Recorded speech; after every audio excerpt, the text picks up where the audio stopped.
Bonjour, euh, mon nom est Raoul Penneman. Avec mon collègue Fabrice Calisti, nous allons vous présenter notre webinaire sur le recalage automatique de vos données, donc sur de nouveaux référentiels. Nous vous remercions pour votre participation. S'il y avait des problèmes, donc n'hésitez pas à nous envoyer des questions. Je gérerai ça après la présentation. Donc il y aura une présentation de quelques slides pour la partie théorique. Et ensuite, il y aura une démonstration de mon collègue Fabrice Calisti. Donc, nous allons ici commencer la présentation. Donc, de quoi s'agit-il? Eh bien, donc le contexte général, c'est d'arriver à connecter le plus rapidement possible et de manière le plus précis le monde réel au monde digital.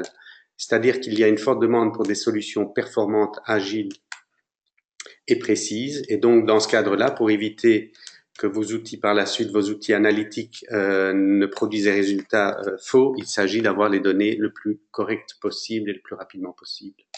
On a des petits exemples ici au-dessus que vous avez déjà vus sans doute. Et donc le recalage fait partie de cette problématique. Si vos données ne sont pas calées correctement par rapport au fond de plan, votre analyse par-dessus ne sera pas précise ou pas bonne. Donc, pour cela, évidemment, on propose notre suite One Spatial Management Suite. On a différents modules qui sont autonomes ou indépendants les uns des autres. Et nous allons nous concentrer sur le module One Integrate, donc pour la validation et la correction, dans ce cas-ci, la transformation et le recalage des données, sachant que One Validate fait partie intégrante de One Integrate. One Validate permet des règles de validation pour valider la qualité de vos données. One Integrate apporte en plus des actions, des règles d'action pour corriger, transformer vos données. Donc, comme je le disais, pourquoi faire One Integrate, One Validate. Donc, validation de la qualité des données, elle se fait souvent de manière manuelle. Elle est fastidieuse, elle est contraignante, elle est longue, et donc cet outil va permettre automatiquement, à travers des règles, de déceler ce qui n'est pas conforme et d'identifier donc par la suite des actions de correction manuelle ou des actions de correction automatique avec One Integrate. One Integrate va permettre d'intégrer la totalité de vos données, qu'elles viennent de sources différentes, et donc de les merger ou de les agréger en un set de données sur lequel vous allez pouvoir appliquer vos règles. On le verra tout à l'heure grâce au schema mapping, comme on dit en anglais. Et ensuite, appliquer des corrections automatiques, du nettoyage, la création de données, de l'intégration, l'inférence, donc la déduction de nouvelles données, on verra un exemple par la suite, et puis le recalage. Dans ce cas-ci, on va se concentrer sur le recalage. Tout cela grâce à des procédures automatisées, donc basées sur des règles. Si on en arrive à la problématique de ce webinaire, donc le recalage des données, le problème c'est que, ayant saisi des données sur d'autres fonds de plan hétérogènes par le passé, vous vous retrouvez maintenant avec des nouveaux fonds de plan et donc vos sources de données ne correspondent pas aux fonds de plan ciblés. À ce moment-là, on parle d'une très grande quantité de données, donc il faudra des solutions performantes. Et donc, il y a aussi des zones pour lesquelles le traitement de décalage n'est pas significatif par rapport à la vérité terrain. On souhaite également en tenir compte et ne pas déplacer ces données-là. Donc pour ça, par la suite, c'est intéressant d'avoir aussi une solution qui va permettre de valider le recalage et donc de déceler de nouvelles erreurs ou des erreurs encore en place et de guider l'utilisateur dans la résolution manuelle des problèmes persistants. D'avoir à tout instant un état de la qualité du recalage, 80%, 90%, et donc que tout ce qui vient en plus comme nouvelles données sur vos fonds de plan, vos données, suivent le même workflow, la même procédure automatiquement, et que vous passiez à une qualification de votre recalage. Il faut savoir que les outils aussi doivent permettre, tout en faisant les règles, de ne pas interrompre le processus de saisie dans votre système d'information géographique. Donc de permettre cette saisie initiale tout en tunant, en améliorant les règles de recalage. Tout ça, c'est possible avec notre solution. Donc la méthodologie, il va falloir créer des vecteurs de déplacement. Alors, c'est-à-dire qu'on va identifier des objets dans les données sources du fond de plan source qui vous a servi donc à digitaliser votre réseau, par exemple, ou votre réseau route, votre réseau d'utilité publique, ou toute autre information. Et le nouveau fond de plan, il a également des objets qui sont similaires. Dans ce cas-ci, on va parler de parcelles source, parcelles cible. Alors, soit il y a un ID identiques parce que le fournisseur de ces données-là a préservé les ID. Soit la correspondance des ID, soit il y a moyen de récupérer les ID parce qu'on constate qu'ils ont quelque peu changé, mais donc il y a une logique et on va utiliser des règles de One Integrate pour associer dans le champ de la version 2 ou dans le champ de la version 1 plutôt le même ID que celui de la version 2, donc source et cible seront identiques. On va pouvoir reconnaître donc par les ID les parcelles cibles et les parcelles sources. Ici, on parle de parcelles en effet, ou bien par des reconnaissances de forme s'il n'y a pas d'identifiants qui permettent de les apparier. À ce moment-là, on va créer des vecteurs de déplacement. Et donc, ces vecteurs de déplacement seront créés par une méthodologie connue, la triangulation de Delaunay. Elle a ses avantages, mais on va rajouter à cela le fait de pouvoir maintenir des alignements et des écarts. Donc, si on déplace ici une conduite, on voit que les angles sont différents, les écarts sont différents, mais on peut les préserver également. On peut préserver un angle par rapport au bord de trottoir ou au bord de parcelle. Également, on souhaite, s'il y a des vecteurs de déplacement significatifs par rapport à la réalité terrain, à ce moment-là, on va permettre le déplacement, mais si ce déplacement est non significatif par rapport à la vérité terrain, par vérité terrain, je veux dire qu'une conduite d'eau qui de toute façon n'a pas été mesurée avec une précision de plus de 10 cm, si le décalage est inférieur à 10 cm, est-ce que ça vaut la peine de la déplacer, sachant qu'on va induire des différences dans les angles et dans les alignements, autant laisser cela à l'endroit initial. Donc on pourrait ignorer certains déplacements. La validation des résultats, bien par la suite, on va pouvoir faire une statistique ici. La statistique qu'on fait, c'est dans notre SIG, suite aux règles de One Integrate qui vont permettre de calculer les vecteurs de déplacement, c'est d'aller voir là où il y a des vecteurs de déplacement importants. Ça veut dire qu'ici, il y a eu de grands déplacements. Ici, il n'y a pas eu de déplacement. Donc, s'il y a une validation à faire, autant la faire en premier, là où il y a eu les déplacements les plus importants. Donc, ça va permettre d'avoir une statistique avant et après recalage. Le déploiement, donc on parle bien de One Integrate, c'est-à-dire un outil performant. On va pouvoir déployer sur plusieurs sessions sur votre matériel informatique les sessions qui vont processer en même temps vos données et donc partitionner correctement vos données sur plusieurs sessions informatiques. Ça va permettre d'obtenir la performance souhaitée pour des grands jeux de données. Automatiquement, une fois que les règles sont faites, tunées, améliorées, les rentrées rentrent en entrée, elles sortent en sortie, tout ça se fait de manière automatique. Via des règles ouvertes et faciles, c'est pas une boîte noire, vous voyez les règles ici, il y a des fonctions qui permettent de fabriquer une règle, donc c'est, on va dire du pseudocode, c'est pas du code, ce sont des fonctions spatiales, des fonctions attributaires. Et ces règles, vous les additionnez dans votre catalogue de règles, donc vous allez pouvoir utiliser une règle pour un projet, un autre projet, la démonter vous-même grâce à l'auteur de règles et grâce à une formation. Et donc permettre pour le recalage ce genre de recalage ici pour des conduites et leur vannes, dans ce cas-ci, leurs équipements, par rapport à des parcelles. Voilà, je vais passer la main à mon collègue Fabrice qui va vous faire une démonstration. Donc je vais ici manipuler le tableau de configuration et donc le désigner comme présentateur. Normalement, vous devriez pouvoir l'entendre. S'il ouvre son micro. Oui, bonjour, donc je suis Fabrice Calisti, donc je vais vous présenter un petit peu la démonstration du logiciel et dans un cas concret. Donc là, je vais vous présenter les données à l'état initial, visualisées dans un SIG qui peut être n'importe lequel en fait. Là, j'ai choisi QGIS, mais voilà, on peut visualiser les données dans n'importe quel SIG. Donc, qu'est-ce qu'on a au niveau de notre état initial? Donc, on a notre réseau, qui est présenté en rouge et en pointillé. Donc, on peut voir des branchements, des collecteurs. Donc, il s'agit du réseau d'assainissement et quelques nœuds qui correspondent au raccord. Ensuite, on peut visualiser le fond de plan. Donc le fond de plan initial, on l'a symbolisé aussi en pointillé. Donc tout ce qui est initial, version initiale, on l'a symbolisé en pointillé. Donc on peut voir nos bâtiments et nos parcelles, et que le réseau globalement donc il se situe bien à l'extérieur de ces parcelles. Donc ensuite, on va avoir donc la cible vers quoi on veut aller, c'est-à-dire le nouveau fond de plan qui lui est symbolisé donc en très plein et avec du remplissage, donc où on peut voir donc les parcelles et les bâtiments. Et là, on s'aperçoit que si on superpose donc l'ancien réseau avec le nouveau fond de plan, eh ben, on va avoir des problèmes donc de réseau qui rentrent dans les parcelles, et on s'aperçoit bien que c'est problématique quand on va devoir représenter ce résultat aux collectivités. Donc ça, c'est l'état initial. Donc nous, on va vouloir donc créer un nouveau réseau, enfin en tout cas déplacer le réseau donc dans sa position relative au fond de plan comme il était avant. Donc pour cela, donc on va utiliser le logiciel donc One Integrate, donc je vais vous présenter un petit peu l'interface.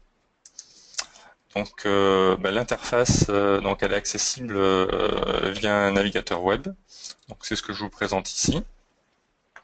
Donc on va naviguer donc dans différents onglets qui vont vous présenter un petit peu comment s'organise le logiciel. Donc au départ, donc on a un onglet qui s'appelle Data Store qui correspond à l'entrepôt de données. Donc l'entrepôt de données, c'est quoi? C'est la possibilité en fait de se connecter à un ensemble de données hétérogènes. Donc ça peut être des bases Oracle, ça peut être des shapes, donc tout un tas de formats, et donc qui sont donc symbolisés par différentes connexions. Donc là, la connexion que je vais vous présenter pour notre exemple, donc c'est une connexion Oracle, et donc qui présente donc la liste des couches des tables qui sont accessibles via cette connexion Oracle. Donc général, là on décrit la connexion, et là on récupère donc la liste des tables. Donc la liste des tables, on va choisir les tables sur lesquelles on veut travailler en les cochant, et éventuellement leur donner donc un nom différent si on veut donc utiliser des règles existantes qui contiennent déjà éventuellement donc des noms de tables déjà définis.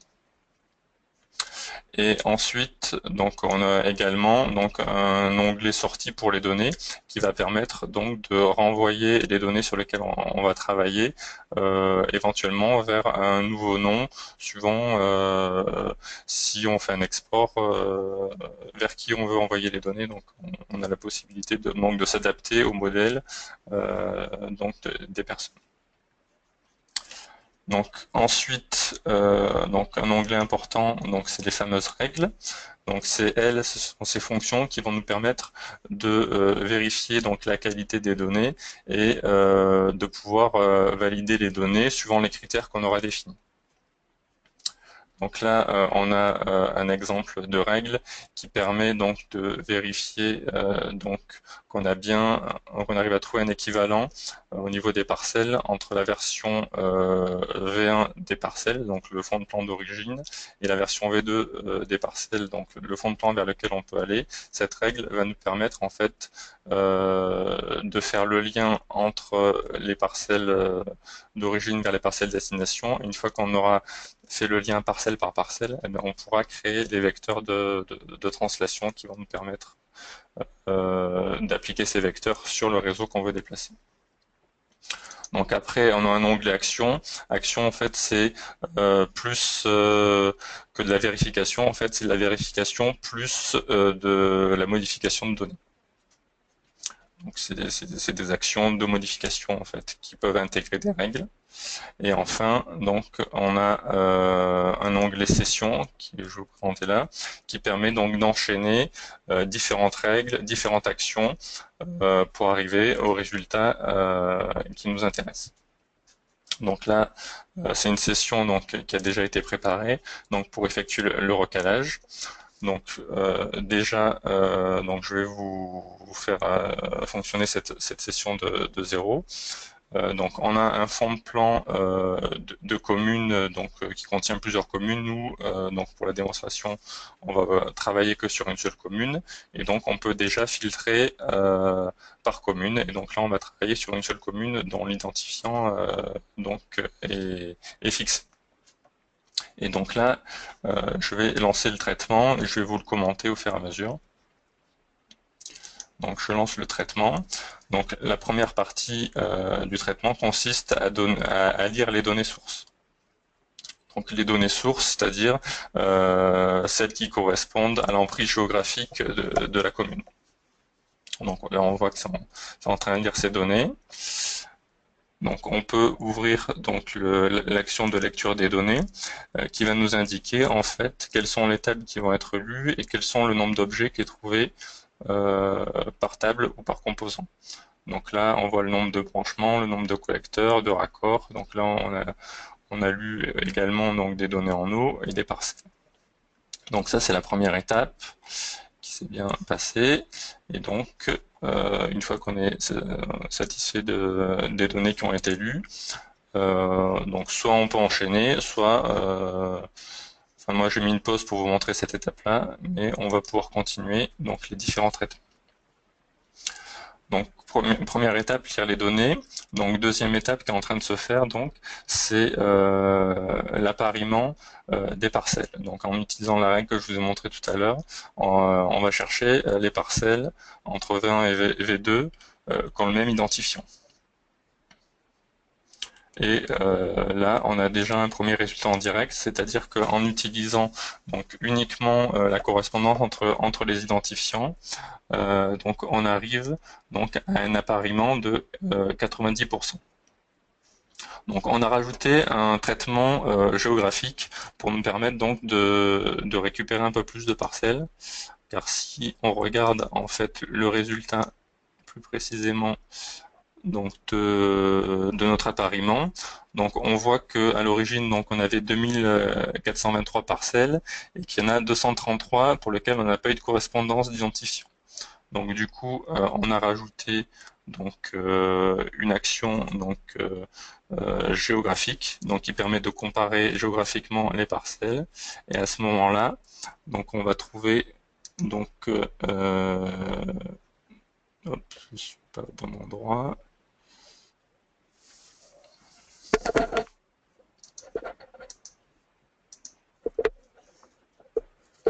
Donc suite à ce traitement, il n'y a plus que 200 parcelles qui n'ont pas de correspondance. Donc la partie correspondance géographique nous a permis de trouver un peu plus de parcelles.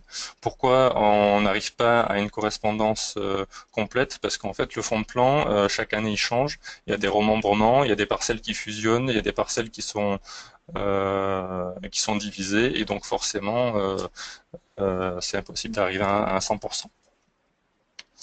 Donc là, on a donc les parcelles qui sont appariées, donc on va pouvoir continuer le traitement. Et donc là, une fois qu'on a les parcelles appariées, donc il va y avoir donc les actions de création de vecteurs de recalage. Et donc ça, c'est l'action qui est en cours, ou la création des vecteurs de recalage. Et on va laisser tourner parce qu'il va enchaîner. Donc après, une fois que les vecteurs vont être créés, il va également générer le nouveau réseau. Donc pour cette étape-là, en fait, on choisit de créer des nouvelles couches en fait pour visualiser le réseau recalé. Pourquoi? Ça nous permet en fait de comparer le réseau avant et après et voir donc vérifier visuellement en fait la qualité du recalage et mieux se rendre compte en fait du travail qui a été fait. Donc là, donc cette étape-là, elle a été faite. Donc là, c'est voilà, là c'est juste les vecteurs qui ont été créés et maintenant, donc on va appliquer ces vecteurs de recalage sur le fond de plan, sur le réseau, excusez-moi.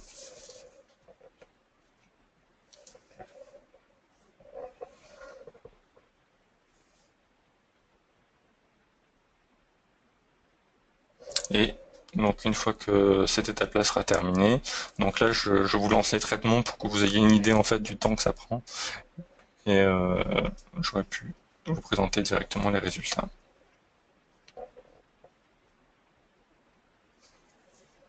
Donc on est presque au bout.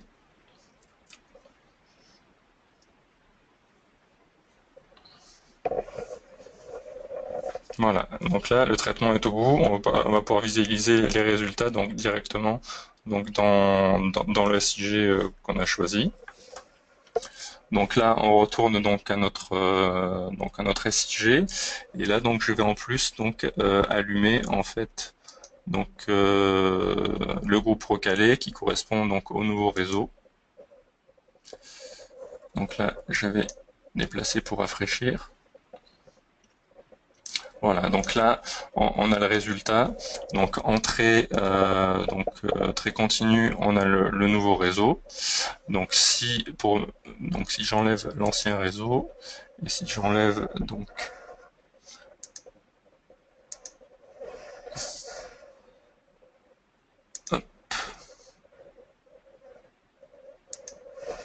on s'aperçoit donc qu'on visualise bien le réseau qui est bien positionné par rapport au fond de plan. Donc ça c'est le résultat final.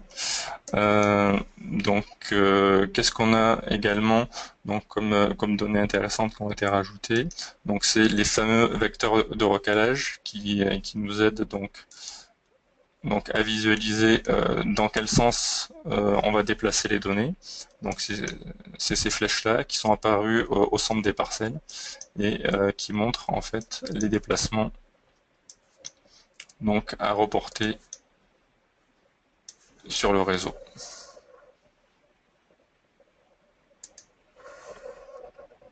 Donc là, si je remets l'ancien réseau, on voit bien qu'il y avait des cas où voilà, il rentrait vraiment dans les parcelles où on avait des problématiques. Donc autre donnée intéressante à visualiser ici, en fait, c'est les grilles de validation. Donc les grilles de validation, je vais vous les allumer. Donc je clique donc sur grille de validation donc par nombre de vecteurs. Donc là, je vais m'éloigner un petit peu pour qu'on comprenne.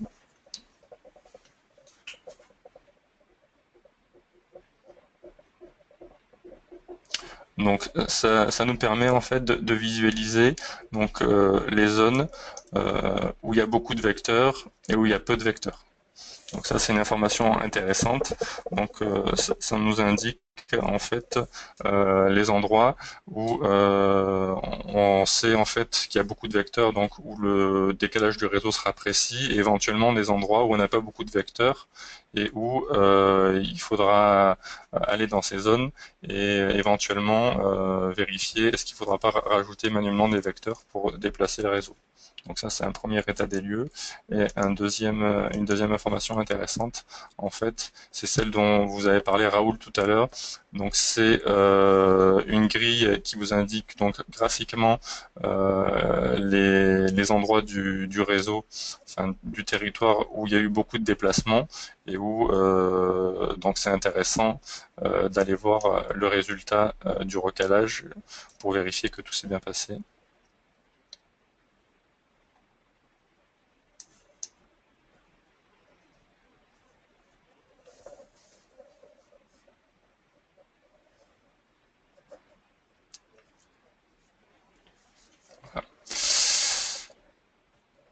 Donc là, il y a peut-être un territoire un peu important.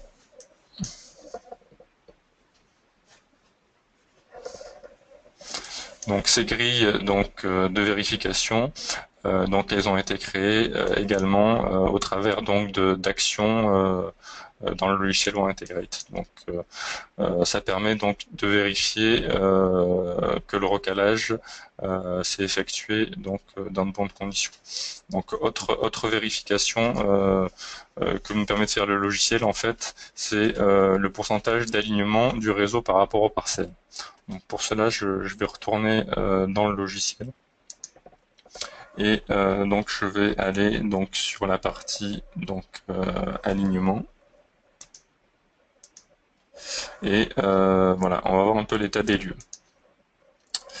Donc alignement original. Donc qu'est-ce que c'est en fait? Ça nous indique en fait le pourcentage du réseau qui était bien en dehors des parcelles entre à l'origine, c'est-à-dire quand avec le réseau d'origine et le fond de plan d'origine, on avait plus de 98% du réseau qui était en dehors des parcelles, ce qui correspond à un état donc normal. Ensuite, on a refait cette opération en utilisant donc le réseau initial avec le nouveau fond de plan. Donc si on fait rien, on se retrouve avec que 68% donc du réseau qui est en dehors des parcelles, c'est-à-dire que tout le reste mord dans des parcelles, donc ce qui veut dire que c'est problématique.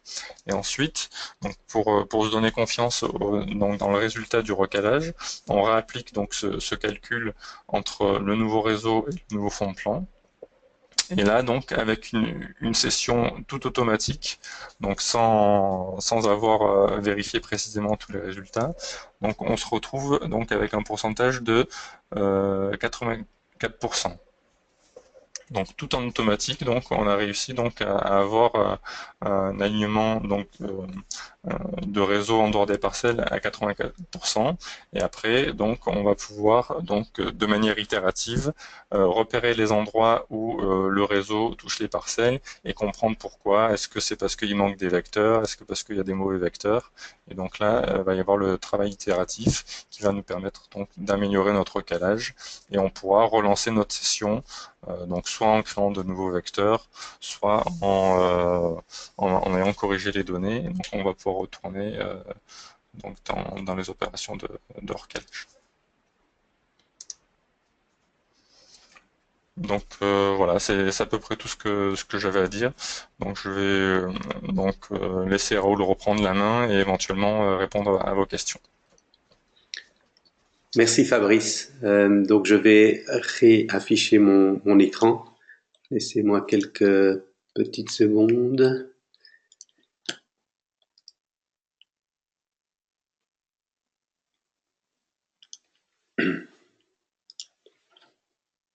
Voilà, je pense qu'on y est. Merci Patrice, donc Fabrice pour cette démonstration. Donc en résumé, quels sont, je pense que vous m'entendez bien, oui, vous voyez bien l'écran. Donc quels sont les bénéfices de la solution proposée? Tout d'abord, d'éviter une approche purement manuelle qui est coûteuse, longue, peu de garantie, et puis de demander à un opérateur, si le travail prend 5 ans, de travailler 8 heures par jour. Je pense que ça entraînera d'autres erreurs et vous risquez de perdre vos opérateurs.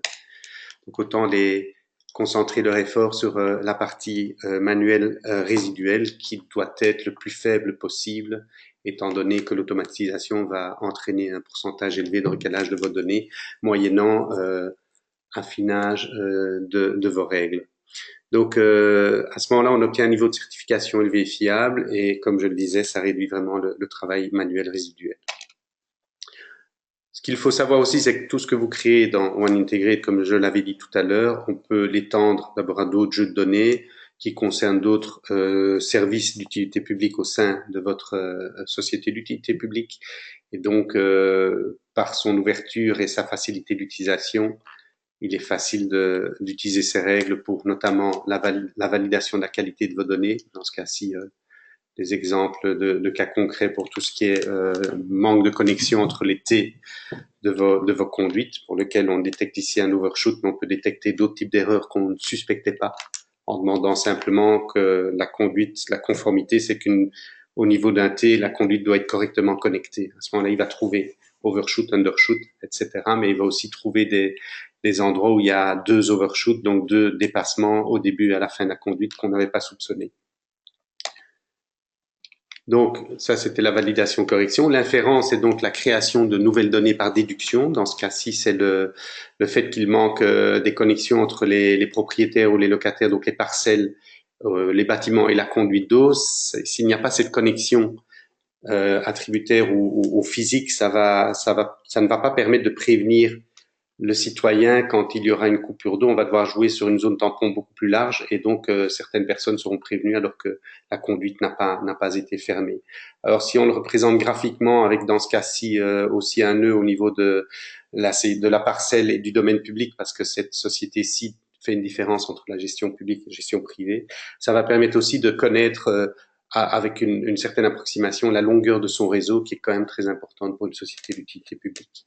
Il faudra flaguer le fait d'avoir déduit ces conduites, ces géométries, les flaguer, c'est-à-dire mettre dans un attribut le fait qu'elles ont été déduites et non pas mesurées sur le terrain. Et une fois sur le terrain, on pourra préciser le tracé réel de ce raccordement, mais on peut essayer de se rapprocher un maximum de la réalité du terrain.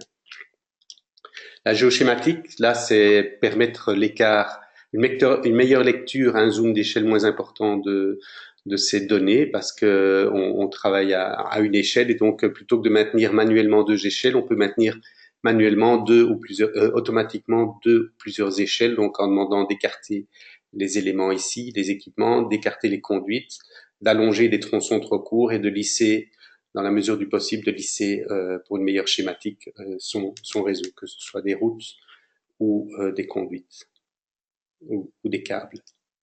La conflation, là, c'est permettre d'associer le meilleur de deux plans. Donc, supposons que, même par rapport à un recalage, mais ici, c'est deux plans qui concernent des réseaux routes. Le premier, c'est le réseau d'un département de transport. Le deuxième, en bleu, c'est le réseau de Here ou de TomTom. Donc, ces sociétés privées maintiennent elles-mêmes un réseau de routes. Parfois, il n'est pas à jour par rapport à vos données. Vous souhaitez garder vos données, mais une fois que ce réseau-là est à jour, il s'agit de tout ce que vous avez collecté sur vos propres données, de les attribuer à la géométrie des données de Here ou TomTom.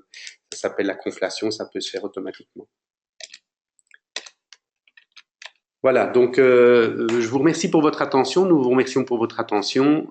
J'espère qu'on a été clair. S'il y a des questions par la suite, n'hésitez pas à revenir vers nous.